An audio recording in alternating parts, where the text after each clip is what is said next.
Some old and young good people of Tripura has sent various food items and necessary material to the people who are in Manipur Relief Camp. They have also prayed for peace and harmony in Manipur. On the last 3rd of May, Manipur was burning between two communities for communal issue. However, even after 27 days, there is no peace and harmony in Manipur till now. There are still thousands of people staying in the relief camp. Wi-Fi and internet service are still off. The food and goods product truck vehicle is also stuck on the way, which is how the people in Manipur are starving. As such critical situation, some old and young good people of Tripura has sent various food items and necessary material to the people who are in Manipur Relief Camp. They have also prayed for peace and harmony in Manipur. অবগত আছি গত ৩রা মে থেকে আমাদের পার্শ্ববর্তী রাজ্য মণিপুরে সেখানে হিংসার আগুনে গোটা রাজ্য জ্বলছে। আজকে ৩০ তারিখ, প্রায় ২৭ দিন হয়ে গেছে। আমরা দেখছি হিংসা আগুন সারা রাজ্যে এখনও ছড়াচ্ছে। স্কুল কলেজ বন্ধ, ইন্টারনেট পরিষেবা বন্ধ, ব্যাংক পরিষেবা সেখানে বন্ধ।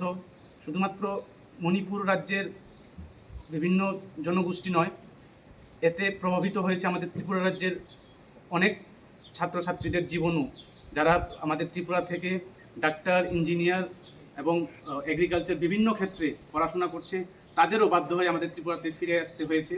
তাই আমরা লক্ষ্য করেছি এই ৩০ দিনে গোটা রাজ্য চলছে, সেই জায়গায় দাঁড়িয়ে আমরা ত্রিপুরা থেকে আমরা অনুরোধ করব রাজ্য সরকার এবং কেন্দ্রীয় সরকার সহ ওই রাজ্যের বিভিন্ন কমিউনিটি লিডারদের যেন অতি সত্ত্বর মণিপুরে যেন শান্তি ফিরে আসে।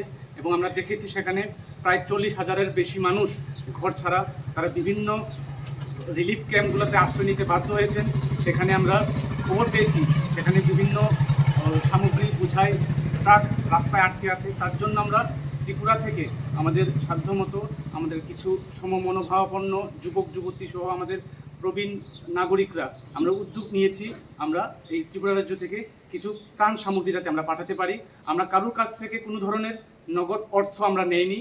যারা যারা স্বইচ্ছায় বিভিন্ন জিনিসপত্র, বাচ্চাদের খাবার, দুধ, বয়স্কদের খাবার, বাচ্চাদের স্যানিটারি প্যাড, মহিলাদের স্যানিটারি প্যাড, এগুলো আমরা আজকে মণিপুরের উদ্দেশ্যে পাঠাচ্ছি।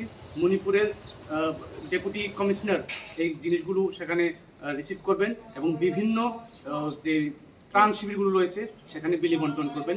আমরা আবারও ত্রিপুরার পক্ষ থেকে আমরা আবেদন জানাবো ত্রিপুরাতে যেন, মণিপুরে যেন অতি সত্বর শান্তি ফিরে আসে, সেই লক্ষ্যে রাজ্য, কেন্দ্র সরকার এবং সেই জায়গার বিভিন্ন কমিউনিটি লিডাররা সদর্থক এবং কার্যকরী ভূমিকা নেবেন, এই আশাটুকু আমরা ত্রিপুরা থেকে আমরা রাখছি। ব্যুরো রিপোর্ট, চিনি খরাং।